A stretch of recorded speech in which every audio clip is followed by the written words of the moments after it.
किसान आंदोलन की सबसे बड़ी ताकत थी किसान संगठनों की एकता।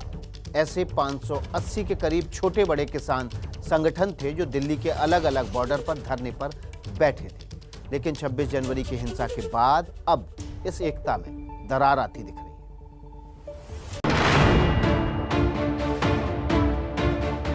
हिंसा के बाद संयुक्त किसान मोर्चा में फूट। दुखी हैं, इसलिए आज अपने इस धरने को समाप्त करते हैं। किसान यूनियन के भानु गुट ने चिल्ला बॉर्डर किया खाली। राष्ट्रीय किसान मजदूर संगठन इस आंदोलन को यहीं पर ही अलविदा कहते हुए फूट से किसान नेताओं की बढ़ी आपसी तलखी। चिल्ला बॉर्डर भी खाली कर दिया। आज तो चले गए होंगे, तो पहले ही चले गए थे सरकार के पास। आंदोलन को बीच में छोड़ के जाना तो अच्छी बात नहीं है।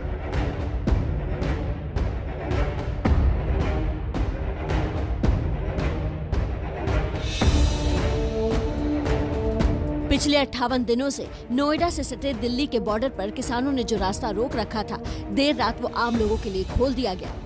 गणतंत्र दिवस पर हुई हिंसा के विरोध में भारतीय किसान यूनियन के भानु गुट ने खुद को आंदोलन से अलग कर लिया। इस वक्त चिल्ला बॉर्डर का नोएडा से दिल्ली जाने वाला जो रास्ता है उसे खोला जा रहा है। देखिए तस्वीरों में आप देख सकते हैं कि कैसे यहाँ पर जो 3 लेयर की बैरिकेडिंग की गई थी उसे हटाया जा रहा है। वहीं दूसरी ओर क्रेन्स भी जो हैं यहाँ पर मौजूद हैं, जिन्होंने यहाँ पर जो सामने बोल्डर्स लगाए गए थे बैरिकेड्स के सामने, उन बोल्डर्स को भी हटा दिया है। यहाँ पर लगातार जो है काम जारी है, जहाँ एक और जो अन्य सुरक्षा बल के अधिकारी हैं, जो कर्मी हैं, वो अपने कार्य में जुटे हुए हैं, बैरिकेड्स हटाने का काम कर रहे हैं।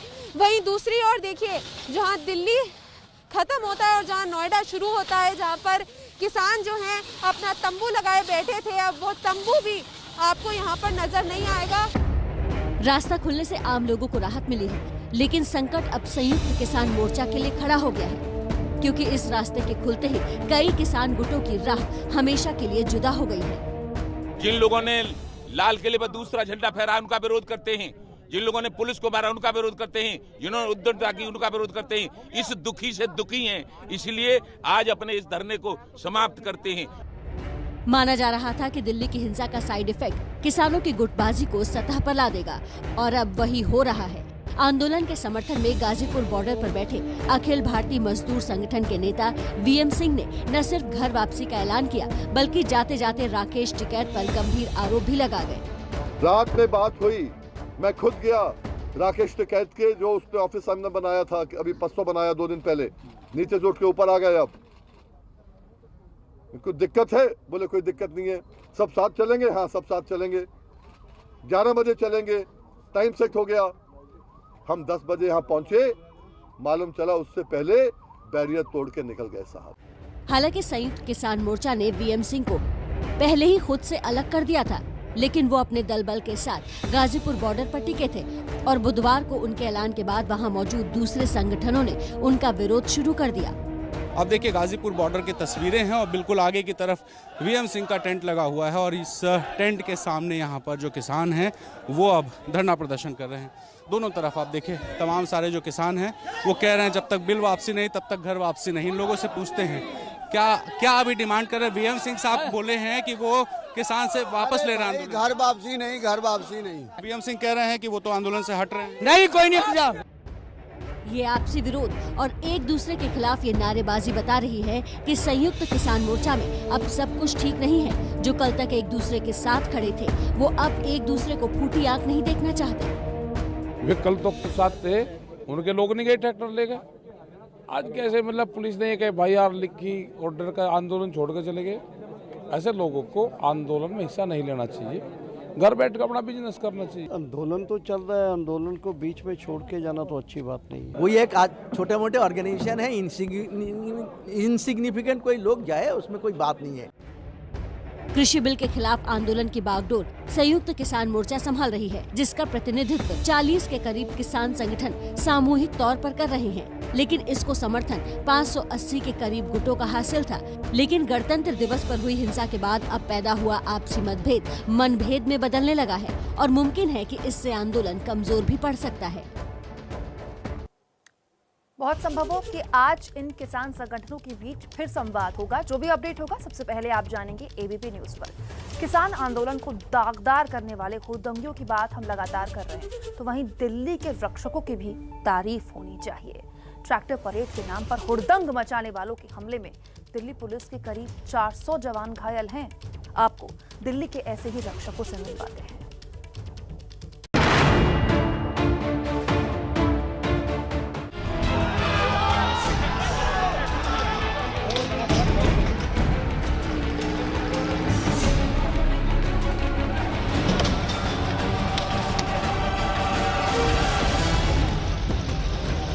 कहीं बैरिकेडिंग पर ट्रैक्टर चढ़ाया गया, कहीं पुलिस वालों को कुचलने की कोशिश हुई, तो कहीं पर पुलिस वालों पर ताबड़तोड़ हमले हुए। गणतंत्र दिवस पर लाल किले में ये कैसी गुंडागर्दी हुई, उसकी गवाही ये तस्वीरें दे रही हैं। हुड़दंगियों के इन हमले में दिल्ली के रक्षकों ने कैसे दिल्ली की हिफाजत की, आज कहानी उन्हीं हीरो की। बुराड़ी के एसएचओ पूरन चंद यादव की तैनाती लाल किले पर ही थी। जब वो अपने घायल साथी को लेकर अस्पताल जा रहे थे तो बवालियों ने उन पर भी हमला बोल दिया।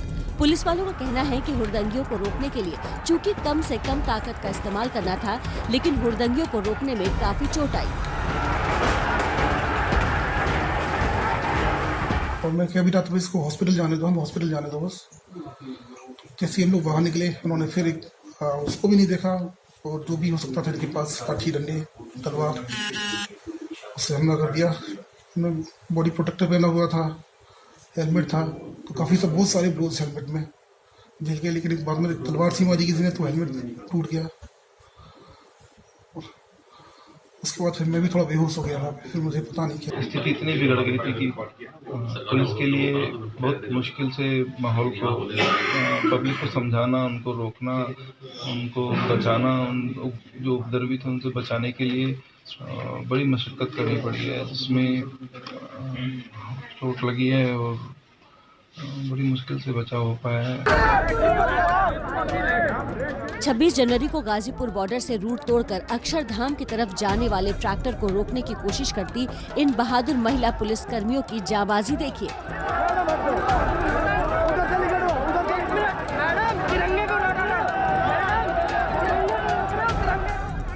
जब ट्रैक्टर पर चढ़े हुए हुड़दंगी जबरन बैरिकेड तोड़कर आगे बढ़ने की कोशिश कर रहे थे तो इंस्पेक्टर पुष्पलता और सब इंस्पेक्टर सुमन उनके आगे डटकर खड़ी हो गई।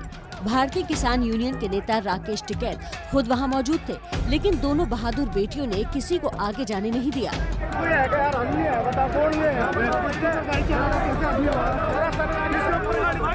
हालांकि थोड़ी देर बाद दूसरे रूट से कुछ हुड़दंगी अक्षरधाम की तरफ बढ़ गए, जहां जोरदार हंगामा हुआ। समसपुर जागीर के पास तैनात आईपीएस अधिकारी पुखराज कमल भी हुड़दंगियों के शिकार हो गए। जॉइंट सीपी आलोक कुमार के मुताबिक आईटीओ से पहले यहां भी ट्रैक्टर से पुलिस वालों को कुचलने की कोशिश की गई।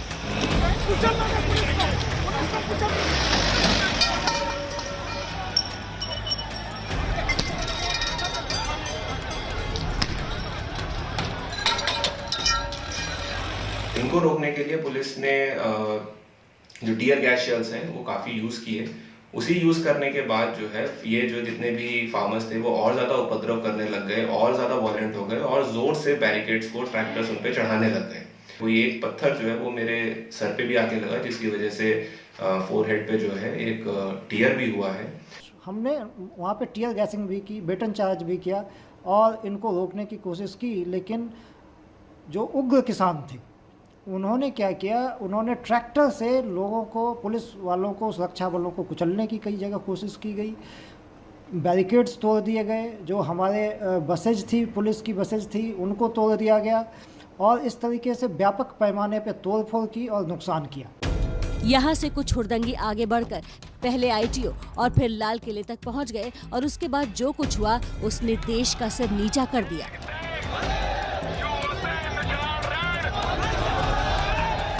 दूसरी तरफ दिल्ली के नजफगढ़ बॉर्डर पर भी जमकर बवाल हुआ।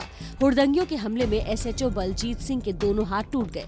बलजीत सिंह का दावा है कि कई हुड़दंगी शराब के नशे में भी थे। इवन कई लोगों ने शराबें भी पी रखी थी और बड़े बड़े लठ झंडों में बांध रखे थे और उससे वार कर दी। एक आदमी को बहुत ज्यादा बेकाबू था बस पे तोड़फोड़ करने में, मैंने उसको जैसे ही पकड़ा मेरे दोनों हाथों पे उन्होंने लट्ठों से वार किया। मेरे दोनों हाथों में फ्रैक्चर है। गणतंत्र दिवस को हुई गुंडागर्दी में 394 पुलिस वाले घायल हुए, कई अब भी आईसीयू में भर्ती हैं। 428 बैरिकेड, पुलिस की 30 गाड़ियां और 6 कंटेनर तोड़े गए। Delhi police commissioner SN Srivastava ने अस्पताल जाकर पुलिस वालों से मुलाकात भी की है। दिल्ली हिंसा मामले में 2 दर्जन से ज्यादा मामले दर्ज किए जा चुके हैं ताकि हुड़दंगियों का हिसाब हो सके।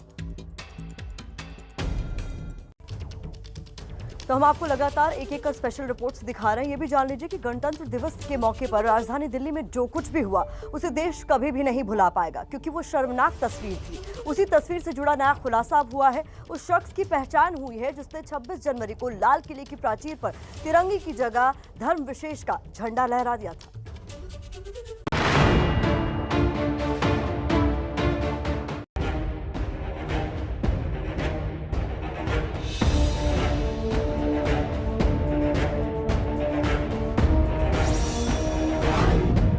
नाम युगराज सिंह, उम्र 20 साल, पेशा खेती किसानी, जमीन सिर्फ 3 एकड़, निवासी तरन तारन पंजाब। ये है इस वक्त देश की सबसे चर्चित उस तस्वीर से जुड़ी वो ताज़ा हकीकत जो दिल्ली में 26 जनवरी को हुई किसान हिंसा के बाद ABP न्यूज की पड़ताल में सामने आई है। ट्रैक्टर मार्च निकालते हुए आंदोलनकारी किसानों ने जब सारी हदों को तोड़ते हुए ऐतिहासिक लाल किले पर धावा बोल दिया था, लाल किले की इसी तस्वीर ने पूरे देश को झकझोर दिया। देश की शान कहे जाने वाले लाल किले पर तिरंगे की जगह ये केसरिया झंडा युगराज नाम के इस नौजवान ने लगाया था। युगराज ने लाल किले के उस खंबे पर इस झंडे को लहरा दिया था जहां हर साल स्वतंत्रता दिवस पर प्रधानमंत्री झंडा फहराते हैं, और एक नहीं 2-2 झंडे उस खंबे पर फहरा दिए थे। ये तस्वीरें सवालों के साथ सिर्फ देश में ही सुर्खियां नहीं बनी, पाकिस्तान जैसे विरोधी देशों ने इस तस्वीर को अपने प्रोपेगेंडा का हिस्सा बनाया। भारत के खिलाफ दुष्प्रचार इस तस्वीर से कई झूठ जोड़कर किया। तब तस्वीर से जुड़ी पूरी कहानी को सामने लाना जरूरी हो गया। ABP न्यूज ने पड़ताल की तो पता चला लाल किले पर इस केसरिया झंडे को लगाने वाला युवक युगराज सिंह है। 20 साल का युगराज पंजाब के तरन तारन जिले के वां तारा सिंह गांव का रहने वाला है। युगराज का परिवार आर्थिक रूप से बेहद कमजोर है। पूरा परिवार खेती करता है। सिर्फ 3 एकड़ जमीन है। युगराज 3 बहनों के बीच इकलौता भाई है। परिवार और गांव के लोगों के मुताबिक युगराज कुछ दिन पहले ही किसानों के साथ दिल्ली के सिंघू बॉर्डर पहुंचा था, और लाल किले की यही शर्मनाक तस्वीर जब सुर्खियां बनी तो युगराज को गांव के लोगों ने पहचाना। गांव के लोग अब युगराज के बारे में साफ सुथरे दावा कर रहे हैं। गरीब परिवार ਆ, ਗਰੀਬ ਪਰਿਵਾਰ ਚੋਂ ਆਉਂਦਾ ਮੁੰਡਾ ਏ। ਨੇਚਰ ਬਹੁਤ ਵਧੀਆ, ਮਿਲਨਸਾਰ ਮੁੰਡਾ ਵਾ, ਸਾਡੇ ਨਾਲ ਖੇਡਦਾ ਰਿਹਾ ਵਾ। ਗੁਰੂ ਦੀ ਬਾਣੀ ਨੂੰ ਬੜਾ ਧਿਆਉਂਦਾ ਕਿਉਂਕਿ ਅੰਮ੍ਰਿਤ ਛਕਿਆ ਗੁਰੂਦਾਰ ਨੇ, ਤੇ ਗੁਰੂ ਸਾਹਿਬ ਤੇ ਬਾਬੇ ਤਰਨ ਸਿੰਘ ਸ਼ਹੀਦ ਦੀ ਬੜੀ ਸੇਵਾ ਕਰਦਾ ਵਾ। ਠੀਕ ਆ, ਬੜਾ ਮਿਲਨਸਾਰ ਠੰਡੇ ਸੁਭਾਅ ਦਾ ਮੁੰਡਾ ਵਾ। ਬੱਚਾ ਕਿਸੇ ਦੇ ਬਹਿਕਾਵੇ 'ਚ ਆ ਕੇ ਉੱਥੇ ਖਲੋਤਿਆਂ ਜਿਸ ਤਰ੍ਹਾਂ ਕਿ ਨਾਰਮਲ ਆਪਾਂ ਤੇ ਖਲੋਤੇ ਹੋਈਏ ਕਿਸੇ ਨੂੰ ਕਹਿ ਦੇ ਚੱਲ ਤੂੰ ਚੜ ਜਾ ਯਾਰ ਮਾਰ ਕੇ ਛਾਲ, ਆਮ ਤੌਰ ਤੇ ਗੱਲ ਹੋ ਜਾਂਦੀ ਆ। ਤੇ ਉਸ ਤਰੀਕੇ ਦੇ ਨਾਲ ਉਹ ਬੱਚਾ ਉੱਥੇ ਚੜ ਗਿਆ। ਕੋਈ ਉਹਦੀ ਮਤਲਬ ਕਿ ਜੇ ਆਪਾਂ ਕੋਈ ਬੈਕਗਰਾਉਂਡ ਜਾਂ ਉਹਦਾ ਕੋਈ ਇਹੋ ਜਿਹਾ ਇਤਿਹਾਸ ਨਹੀਂਗਾ ਪਿਛਲਾ ਕਿ ਉਹਨਾਂ ਨੇ ਕੋਈ ਮਾੜਾ ਕੰਮ ਕੀਤਾ ਹੋਵੇ ਜਾਂ ਉਹ ਸਾਡੇ ਦੇਸ਼ ਦੇ ਵਿਰੋਧੀ ਹੋਣ, ਦੇਸ਼ ਮਤਲਬ ਕਿ ਸਾਡੇ ਦੇਸ਼ ਵਿਰੋਧੀ ਤਾਕਤਾਂ ਨਾਲ ਜੁੜੇ ਹੋਣ, ਇਹੋ ਜਿਹਾ ਕੋਈ ਮਤਲਬ ਸਾਡੀ ਨਜ਼ਰ ਤੇ ਪਿੰਡ ਵਿੱਚ ਵੇਖਣ ਨੂੰ। युगराज को उसके गांव वाले सीधा साधा नौजवान और बहकावे का शिकार बताते हैं, लेकिन युगराज से जुड़ा पूरा सच क्या है ये जानने में पुलिस जुटी है। उसके परिवार से सवाल हो रहे हैं, मामले की हर एंगल से जांच हो रही है, लेकिन लाल किले पर तिरंगे की जगह इस झंडे को फहराने वाला युगराज अभी कहाँ है ये फिलहाल साफ नहीं हो पाया है।